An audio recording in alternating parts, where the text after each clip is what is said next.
Hello दोस्तों, मैं आदिल रजा या मीडिया न्यूज़ के साथ बहुत बहुत मुबारकबाद पहले तो देना चाहता हूँ 15 अगस्त की स्वतंत्र दिवस की।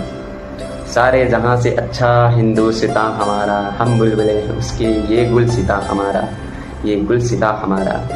ये गीत जनाब अल्लामा मोहम्मद इकबाल साहब का लिखा हुआ गीत है और जाने ऐसे कई कितने शहीद हो चुके हैं जो कि हमारे देश के लिए बड़ी बड़ी कुर्बानियाँ दे चुके हैं। फ्रीडम फाइटर जिन्होंने भारत की आज़ादी की लड़ाई में दिया बड़ा योगदान।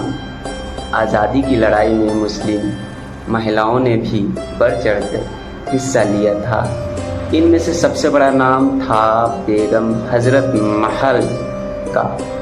वो अवध के नवाब वाजिद अली शाह की पत्नी थी, जिन्हें अंग्रेज़ों ने बागडोर संभाली और 1857 की क्रांति में अहम भूमिका निभाई थी।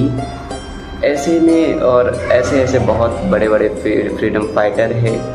मौलाना अब्दुल कलाम आज़ाद को ले लीजिए, बहुत बड़े मौलाना अब्दुल कलाम देशभक्त थे। मौलाना अब्दुल कलाम आज़ाद एक सेनानी थे जिन्होंने कभी भी देश के विभाजन को स्वीकार नहीं किया था। उनकी गांधी जी के साथ पहली मुलाकात 18 जनवरी 1920 को हुई थी। वो गांधी जी के बेहद करीब माने जाते थे। मौलाना आज़ाद ने ऐतिहासिक खिलाफत उन्हें 1923 में 35 साल की उम्र में ही कांग्रेस का अध्यक्ष चुन लिया गया था।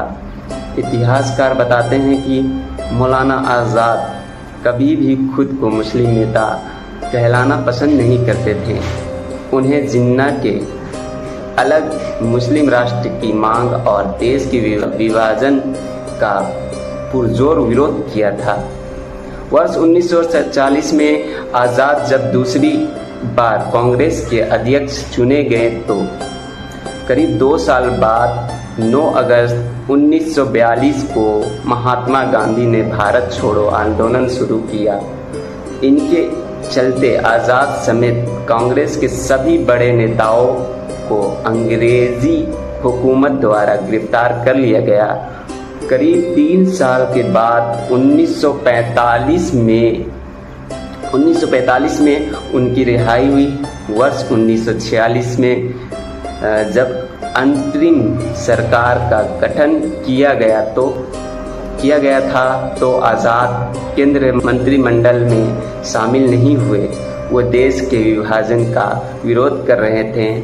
बाद में महात्मा गांधी और पंडित नेहरू के बार समझाने के बाद वो शिक्षा मंत्री के तौर पर कैबिनेट में शामिल हुए। मौलाना अब्दुल कलाम आज़ाद और डॉक्टर जाकिर हुसैन, उन्हें आज़ादी के बाद सैकड़ों मुसलमानों को भारत छोड़ पाकिस्तान जाने से रोका था। भारत में रह रहे मुसलमानों को मौलाना आज़ाद ने कहा था कि इस तरह से सरहद पार पाकिस्तान को मजबूत नहीं करेगा बल्कि भारत के मुसलमानों को कमज़ोर करेगा।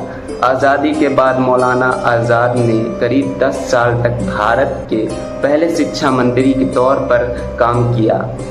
इस दौरान उन्होंने देश के विशाल नेटवर्क की नींव रखी। शिक्षा के क्षेत्र में उनके योगदान की वजह से ही उनके जन्मदिन यानी 11 नवंबर को राष्ट्रीय शिक्षा दिवस के रूप में मनाया जाता है।